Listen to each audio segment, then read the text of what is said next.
네, 2026년 새로운 한 해가 시작되었습니다. 이번 한 주 동안 우리는 새벽 기도를 통해서 말씀과 기도로 또 한 해를 새롭게 시작하고 또 그 결단을 다졌습니다. 저도 이번 주에 제가 간사로 섬기는 SFC 대학생 대회에서 하나님의 말씀을 듣고 또 우리의 마음을 또 새롭게 점검하는 시간을 가졌습니다. 저도 2026년에는 먼저 주님의 말씀을 듣는 성도가 되고, 그리고 하나님의 말씀을 전하는 직분자 역할을 또 잘 감당해야겠다, 이렇게 다짐하고 왔습니다. 그런데 우리의 이런 새로운 시작과 믿음의 결단을 싫어하고 방해하는 자들이 있습니다. 바로 공중권세 잡은 자들인 사탄입니다. 교회의 대적이라고 불립니다. 이들은 그리스도의 십자가와 부활로 인해서 이미 패배했지만 지금 또 교회를 향해서 계속해서 자신들의 그 세력을 과시하고 있습니다. 하늘을 넘볼 수 없기 때문에 이 땅의 주인을 자처하며 허망한 권력을 내세우고 있습니다. 오늘 본문 앞에서는 엘리야와 바알 선지자들의 대결이 나옵니다. 이 대결에서 엘리야는 하나님의 이름으로 기도했고 하나님께 예배함으로 완벽한 승리를 이루었습니다. 그리고 바알의 선지자들을 다 죽입니다. 성도 여러분, 이 엘리야의 이 완벽한 승리에 대한 이 엘리야가 보여야 하는 합당한 태도는 무엇일까요? 교회의 강력한 대적들 중 이제 우두머리라고 할 수 있는 이 바알의 선지자들이 다 죽었습니다. 이제 이 대결을 직접 경험하거나 또 소문을 들었던 북이스라엘 백성들에게 예배를 받기에 합당한 유일한 분이 누구인지가 드러났습니다. 바로 아브라함과 이삭과 야곱의 하나님이십니다. 그렇다면 이제는 이 북이스라엘 교회도 조금은 정신을 차려야 하지 않을까요? 이제 회개하고 돌이켜서 하나님의 말씀을 증언했던 참 선지자 엘리야를 통해서 이 엘리야와 함께 교회를 함께 세워나가고 또 새로운 출발을 해야겠다, 이런 꿈을 꾸는 것이 정상입니다. 그런데 오늘 본문 이전을 보시면은 북이스라엘의 왕비 이세벨이 엘리야에게 살인 예고장을 보냅니다. 이 새롭게 시작하는 교회를 향해서 다시금 사단이 공격해오고 있습니다. 우리 2절 말씀을 함께 읽도록 하겠습니다. 시작. 이세벨이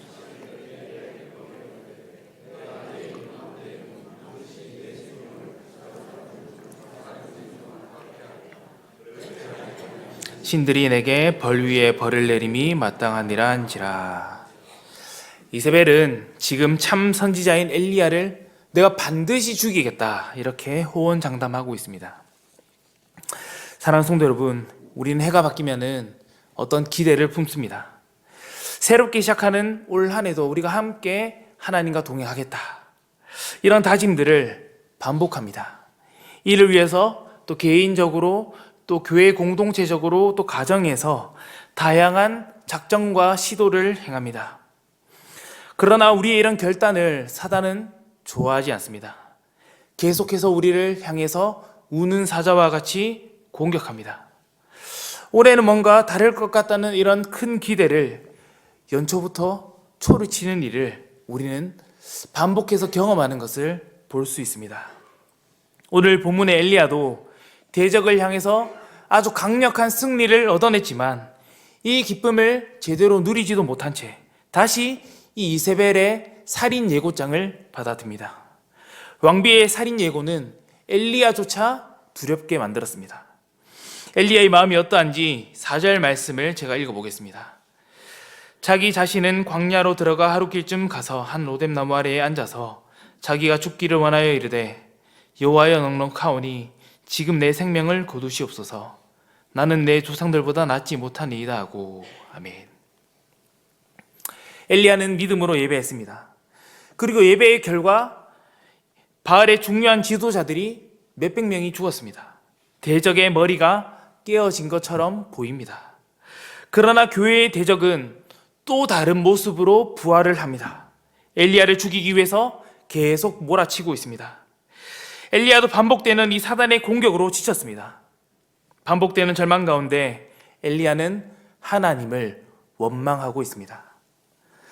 사랑하는 성도 여러분, 그러나 우리 주님은 어떤 분이십니까? 우리가 믿는 하늘 아버지는 이 사단의 공격 앞에서도 언제나 신실하게 엘리야를 찾아가셔서 말씀으로 위로하시고 이 사단의 공격에 직접 응전해 나가시는 분이십니다. 이 시간 하나님께서 우리 교회를 위해서 행하시는 그 응전을 살펴보면서 말씀의 위로를 함께 나누기를 소원합니다.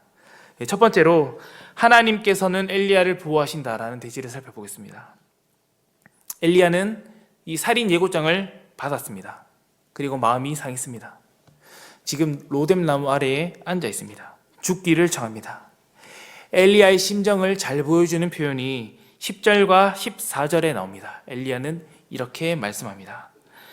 오직 나만 남았거늘 그들이 내 생명을 찾아 빼앗으려 하나이다. 엘리야는 당대 가장 뛰어난 선지자입니다. 하나님의 능력을 가장 잘 드러냈던 선지자 중 하나입니다. 그러나 그도 분명한 한계를 지닌 인간에 불과했습니다. 그래서 하나님을 향해서 원망합니다. 엘리야는 이 이세벨의 핍박 앞에서 하나님께서 자신을 어떻게 인도해 나가실지 전혀 기대하거나 소망을 품지 못했습니다. 선지자로 부르신 하나님보다는 보이지 않는 미래를 불신하며 하나님께 하나님 저만 남았습니다. 이렇게 원망을 합니다. 그러나 하나님께서는 엘리야를 어떻게 하십니까? 5절부터 말씀을 보시면은 여호와께서는 도망간 엘리야를 위해 직접 먹을 것을 주시고 마실 것을 제공해 주십니다. 뿐만 아니라 잠자리에 누울 수 있도록 은혜를 베푸십니다. 이 일은 이미 엘리야가 이 사건 이전에도 경험했던 일입니다. 17장을 보시면은 하나님께서는 동일하게 지금도 또 과거에도 엘리야를 먹이셨습니다. 17장에서 엘리야가 등장하는데 엘리야가 이렇게 선포합니다. 내 말이 없으면 비가 오지 않을 것이다. 내 말이 없으면, 선지자의 말이 없으면 계속해서 이 하나님의 언약의 저주가 시행될 것이다. 이렇게 말씀합니다. 그리고 엘리야는 그리 시냇가로 숨습니다. 그 이유는 이스라엘의 가뭄을 수단으로 이들이 지금 지은 죄에 대해서 하나님께서 엄중한 심판을 행하신다는 것을 보이기 위해서입니다. 선지자가 없다라는 것은 하나님의 말씀이 없다는 말이고 그 자체가 교회를 향한 하나님의 강력한 심판이십니다. 그런데 하나님께서는 이 가뭄 가운데에서도 하나님의 사람 엘리야를 보호하십니다. 엘리야에게 매일 아침 저녁으로 까마귀를 보내시어서 떡과 고기를 제공해 주십니다. 이것은 놀라운 은혜입니다.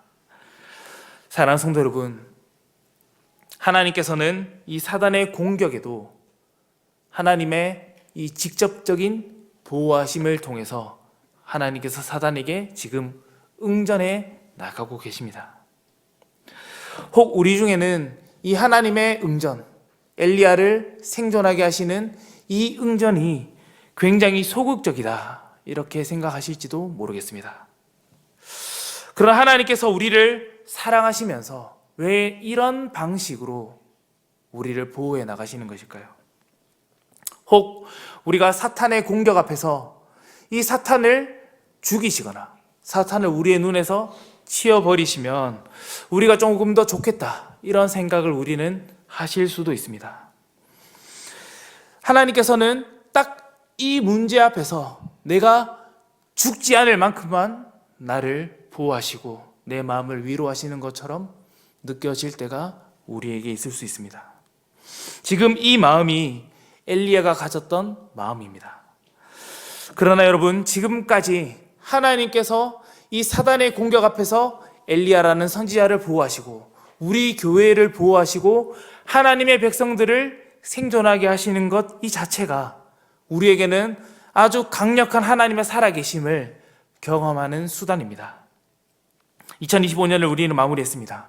또 새로운 2026년을 시작합니다. 혹 우리에게 우리가 예상하지 못했던 어려움들이 찾아올 수 있습니다. 질병으로 또 다양한 고통으로, 또 우리가 생각하지 못했던 그런 피해를 우리가 당할 수도 있습니다.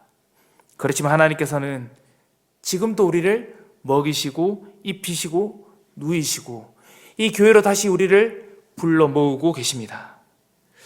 우리가 굳이 누군가와 나를 비교하지 않더라도 우리는 이미 하나님 앞에서 강력한 복을 받고 있다는 것을 우리는 부인할 수가 없습니다. 사랑하는 성도 여러분, 우리는 하나님의 은혜를 받은 자입니다. 그리고 하나님의 은혜를 지금도 받고 있습니다. 그리고 이 은혜는 그리스도께서 다시 오시는 날까지 우리 교회에게 계속해서 이어질 것입니다. 사단이 아무리 우리를 우는 사자와 같이 우겨쌀지라도 하나님께서 우리를 보호하신다라는 이 사실을 첫 번째로 기억하시기 바랍니다. 이 생존, 이 살아있음, 이것은 하나님께서 성경 역사 가운데 오랫동안 가장 강력하게 역사해 오신 방식입니다. 우리는 이런 하나님을 신실하신 하나님이라고 고백합니다. 매주 우리가 교회에 모여서 함께 인사를 나누고 안부를 나누고 서로를 축복할 수 있다는 것 자체가 아주 강력한 은혜입니다. 이 은혜가 결코 가벼운 은혜가 아닙니다. 이 일이 사실은 하나님께서 지금도 교회를 보호하시고 사단에게 가장 강력하게 응전하고 계시는 방식임을 우리가 믿으시기 바랍니다. 하나님께서 우리를 보호하심은 사단을 향한 하나님의 첫 번째 응전입니다. 두 번째, 하나님께서는 교회를 부르신다라는 대지를 살펴보겠습니다. 엘리야는 지금 나만 남았다 이렇게 원망을 하고 있습니다. 하나님께서 저를 이 정도만 보호하실 거면 그냥 저도 죽이십시오. 제가 순교해서 하나님께 가겠습니다. 이것이 조금 더 엘리야에게 편한 선택인 것처럼 보입니다. 그만큼 엘리야가 어려움에 처했다는 것을 우리는 볼 수 있습니다. 그러나 하나님께서는 이 엘리야의 원망에 대해서 이렇게 대응하십니다. 우리 18절 말씀을 함께 읽어보겠습니다. 시작. 그러나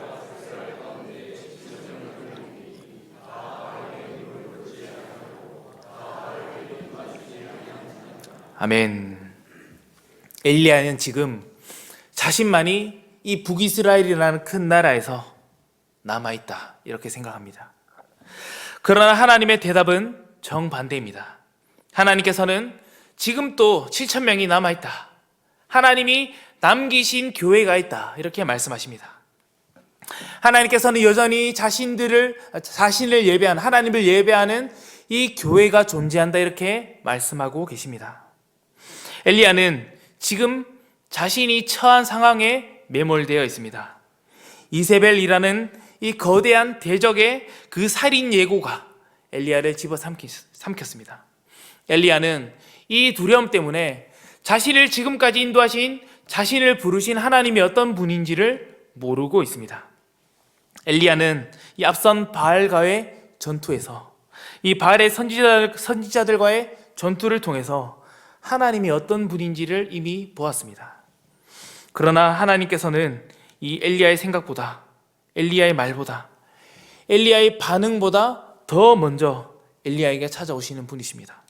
훨씬 위대하고 탁월한 분이 바로 우리 하나님 아버지이십니다. 엘리야는 전혀 보지도 알지도 못하지만 하나님께서 지금까지 이 세상 역사를 운행해 나가신 것처럼 지금 우리에게도 동일하게 역사하심을 믿어야 했습니다. 실제로 하나님께서는 엘리야만 보호하지 않으십니다. 비록 엘리야는 지금 누가 남아있는지 모릅니다.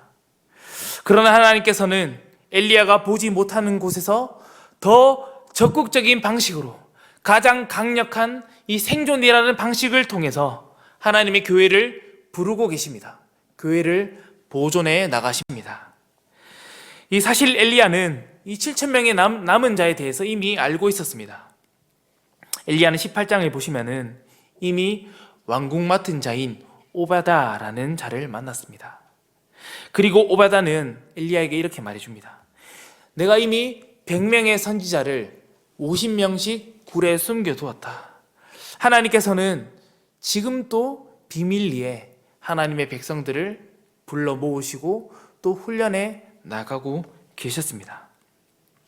또한 오늘 본문 바로 다음에는 엘리야가 또 한 사람의 남은 자를 만납니다. 바로 엘리사입니다. 엘리야의 뒤를 이을 선지자이죠. 하나님께서는 자신만 남았다고 하는 이 원망 가운데 빠진 엘리야에게 지금 또 너는 혼자 있는 게 아니라 하나님께서 함께 하시며 하나님께서 부르시고 하나님께서 세우시는 그 교회가 여전히 존재한다는 것을 우리에게 보여주십니다. 하나님께서는 지금도 신실하게 우리의 이성을 뛰어넘어서 역사하십니다. 우리는 그분의 전능하신 손길, 하나님께서 얼마나 치밀하게 세상 역사를 주관해 가시고 교회를 보존해 나가시는지 우리는 알지 못합니다. 그렇지만 하나님께서는 지금 엘리야에게 말씀하심을 통해서 엘리야는 그 사실을 깨닫습니다. 하나님께서는 지금도 우리에게 말씀으로 찾아오셔서 우리를 위로하시고 우리에게 지금 너 혼자 있는 게 아니라 내가 너와 함께 있고 너와 함께하는 이 수많은 교회 공동체가 있다는 사실을 우리에게 말씀하십니다. 사랑하는 성도 여러분, 하나님께서는 결코 엘리야만 먹이지 않으십니다.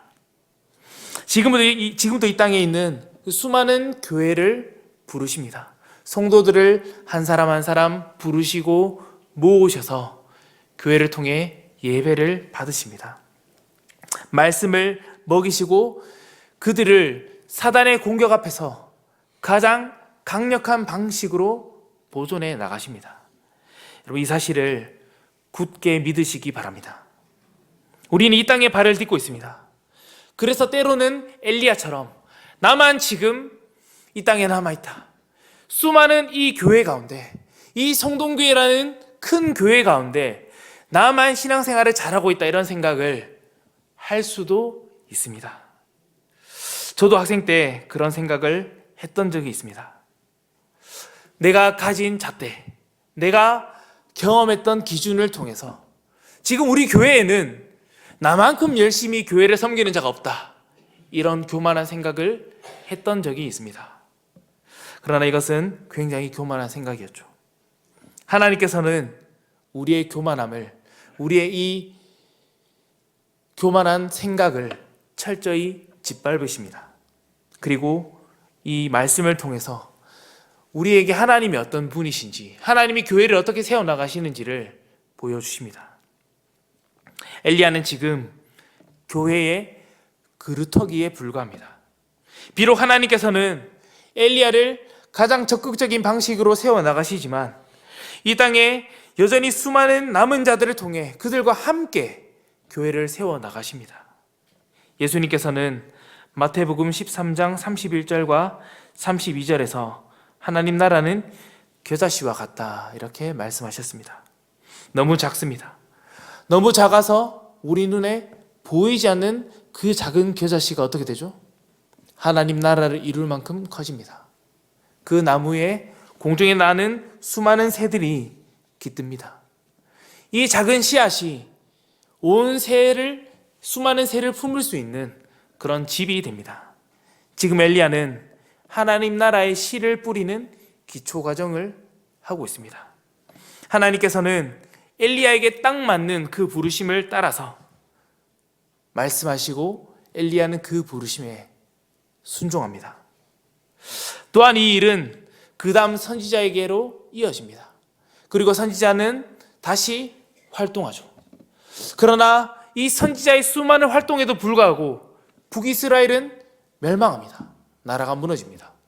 그러나 하나님께서는 이 하나님의 사람 한 사람이 심어놓은 이 씨앗이 결코 흩날리도록 내버려 두지 않으십니다. 이 씨를 통해서 그리스도께서 오십니다. 그리고 자신의 생명을 우리에게 내어주십니다. 그리고 교회를 세우십니다. 그 교회가 바로 우리 성동교회입니다. 하나님께서는 말씀이라는 반석 위에 우리 교회를 세우셨고 우리를 한 몸으로 부르셨습니다. 우리는 이제 이 주님의 나라를 위한 남은 자들이 되어서 하나님의 뜻을 따라서 하나님 나라를 더 적극적으로 이루며 살아가야 합니다. 이 시작은 하나님께서 우리를 이 시대 가운데 여전히 교회라는 공동체로 부르신다는 이 기초 위에서 시작됩니다. 이 사단에 대한 하나님의 응전은 하나님께서 우리를 교회 공동체로 세우시고 함께 하나님의 말씀을 따라 살도록 부르시는 것에 있습니다. 옆에 있는 지체들을 보십시오. 이들이 우리의 남은 자입니다. 이를 믿고 서로 사랑하고 서로 섬기시고 서로를 향해 우리가 남은 자라는 사실을 함께 격려하며 신앙생활 해나가시기 바랍니다. 하나님께서 우리를 성동교회로 부르심이 사단을 향한 하나님의 두 번째 응전입니다. 우리 마지막으로 세 번째 대신은 우리 같이 한번 읽어보겠습니다. 시작. 하나님께서 예배자를 세우십니다. 아멘. 18절 말씀을 보시면 이 하나님의 마지막 응전은 남은 자들이 바알에게 무릎 꿇지 않고 그에게 바알에게 다시 입맞추지 않는다라는 사실입니다. 이 말을 한마디로 하면 하나님이 세우시고 부르시는 그 남은 자들은 하나님을 예배한다라는 뜻입니다. 여러분, 이것이 아주 중요한 특징입니다. 이 남은 자들은 그냥 살아있다라는 그 사실에 만족하지 않습니다. 숨을 쉬고 있고 내가 지금 먹을 것이 있고 살 집이 있다라는 그 사실로만 충족하지 않습니다. 이들은 바알을 예배하지 않으며 또 더 적극적으로 하나님을 예배하며 살아가는 자들입니다. 이들이 이 세상에 한 발, 또 하늘을 향해서 한 발, 이렇게 양다리를 걸치지 않습니다. 어중간한 태도로 하나님을 예배하지 않고 아주 적극적으로, 아주 능동적으로 하나님 한 분만을 예배하며 살아갑니다. 이 예배자들은 전적으로 하나님만 예배하는 하나님의 군사입니다. 남은 자는 하나님만 예배합니다. 우리의 눈에는 이세벨이라는 그 왕비가 더 커 보일지 모릅니다. 우리의 눈에는 우리 교회 밖에 있는 다른 무언가, 세상이 더 커 보일 수도 있습니다. 그렇지만 이 예배자들은 무릎을 꿇지 않습니다. 세상 앞에 무릎 꿇지 않고 하나님 한 분만을 예배하며 달려갑니다. 이 세상에 어떤 유혹과 시련이 찾아오더라도 하나님을 예배하기를 포기하지 않습니다. 이들이 7,000명이라고 해서 정확히 7,000명이 아닙니다. 훨씬 더 많은 하나님의 백성들이 지금까지 있어 왔습니다. 교회 역사 가운데는 이 수많은 하나님의 생존자들, 하나님이 세우신 남은 자들이 있다는 역사를 보여줍니다. 이들은 예배라는 가치를 결코 타협하지 않습니다. 주일 예배만 지키는 것으로 끝나지도 않습니다. 이들이 드리는 예배는 주일날 이 공예배로 시작해서 삶의 예배로까지 나아갑니다. 삶에서 하나님을 예배하며 자신들이 은혜를 누리며 체험하며 그 체험을 또다시 성도들과 나누며 교제하는 데까지 이릅니다. 이 또한 하나님께서 사단을 향해 일하시는 적극적인 응전입니다. 또한 이들이 드리는 예배는 바알을 향해 드리는 예배와는 차원이 다릅니다. 매우 질서정연합니다.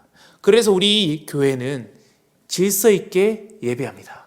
하나님이 질서 있는 하나님이시기 때문입니다.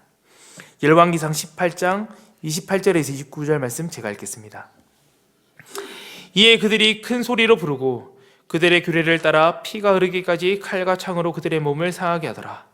이가 차여 정오가 지났고 그들이 미치듯이 떠들어 저녁 소재 드릴 때까지 이르렀으나 아무 소리도 없고 응답하는 자나 돌아보는 자가 아무도 없더라. 아멘. 바알의 예배입니다. 바알의 선지자들이 드리는 예배입니다. 이들의 예배는 몸을 자해하는 예배입니다. 신의 응답이 전혀 없습니다. 들을 수 있는 자가 없기 때문입니다. 그러나 하나님께서는 이 엘리야의 예배 가운데 불로 응답하십니다. 그리고 엘리야를 생존하게 하십니다. 교회 역사가 끊어지지 않게 하십니다. 교회를 신실하게 이끌어 가십니다.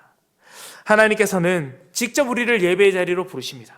그리고 하나님이 부르신 그 예배에서 예배하는 우리들의 예배 가운데 기뻐 응답하십니다. 사랑하는 성도 여러분, 하나님께서 올해 우리를 새로운 예배로 부르고 계십니다. 새로운 세대, 이 새로운 예배. 저희는 이런 방향을 정해서 2026년을 달려나갑니다. 이런 예배 형태와 이 예배의 다양성이 우리에게 조금은 낯설 수도 있습니다. 그렇지만 하나님께서 우리의 예배를 받으시고 우리의 예배를 통해 영광 받으시고 우리와 함께 하신다는 사실을 기억해 나가시면 좋겠습니다. 그리하여서 우리에게 주어지는 이런 다양한 변화들이 하나님이 기뻐하시는 그런 일이라는 것을 우리가 믿고 나아가시기 바랍니다. 그리하여 우리의 예배를 통해 우리 공동체가 하나님이 기뻐하시는 남은 자로 준비되고 세워지기를 소원합니다. 여러분, 이 일은 결코 담임 목사님 혼자서 부교역자들이 힘을 낸다고, 당회가 힘을 낸다고 되는 일이 아닙니다. 온 교회가 함께 진력해 나가야 합니다.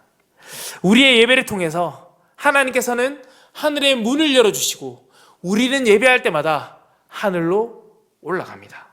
이런 하나님의 임재가 우리의 예배를 통해서 적극적으로 경험되시기를 소원합니다.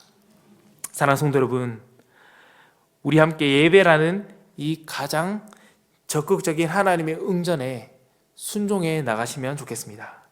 하나님께서는 우리의 예배를 통해 이 대적들에게 영광을 취하십니다. 어떤 사단의 공격에도 우리는 흔들리지 않고 이 하나님을 예배하는 이 인생의 목적만을 향해서 달려나가는 그런 교회 되기를 소원합니다.